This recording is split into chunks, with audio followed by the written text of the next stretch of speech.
সিন্দুক কেটে চুরিকৃত অর্ধ কোটি টাকার স্বর্ণালংকার উদ্ধার। ইজারাদার এমাদুল খান সহ গ্রেপ্তার ৩।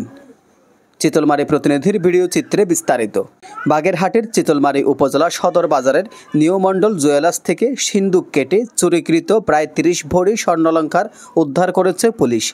উদ্ধার হওয়া স্বর্ণালংকারের আনুমানিক মূল্য প্রায় অর্ধ কোটি টাকা। শুক্রবার ৮ আগস্ট দুপুরে গ্রেপ্তারকৃত এমাদুল খানের স্বীকারোক্তি অনুযায়ী তার বাড়ি থেকে এইসব স্বর্ণালংকার উদ্ধার করা হয়। চিতলমারী থানার ভারপ্রাপ্ত কর্মকর্তা ওসি এস.এম. শাহাদাত হোসেন জানান, ঘটনার মূল হোতা এমাদুল খান চিতলমারী বাজারের খাজনা আদায়কারী ও আরোয়ার বর্ণী গ্রামের মৃত মঞ্জুর খানের ছেলে। দীর্ঘদিনের পরিকল্পনা অনুযায়ী এমাদুল বাজারের সব সিসি ক্যামেরা নষ্ট করে চুরি কার্যক্রম সম্পন্ন করে। তার সহযোগী হিসেবে বাজারের স্বর্ণ ব্যবসায়ী সজল বসু ও লোহা ব্যবসায়ী শুভ্র বসুকে আটক করা হয়েছে। এ সময় সিন্দুক কাটার কাজে ব্যবহৃত গ্রাইন্ডার মেশিনও জব্দ করা হয়।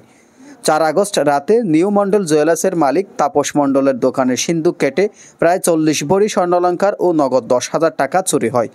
৮ আগস্ট তিনি অজ্ঞাত আসামি দিয়ে থানায় মামলা করেন। মামলার পর পুলিশ এমাদুলকে গ্রেপ্তার করে এবং তার বাড়ির আলমারির ড্রয়ার থেকে চুরি হওয়া ৩০ ভরি স্বর্ণালংকার উদ্ধার করা হয়।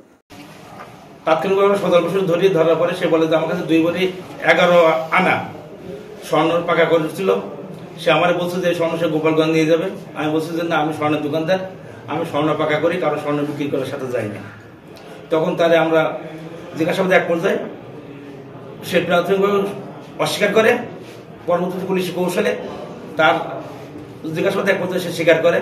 তার বাড়ির থেকে আজকের এই বাদির চুরাই দেওয়া স্বর্ণ সবগুলো উদ্ধার করতে সক্ষম হয়।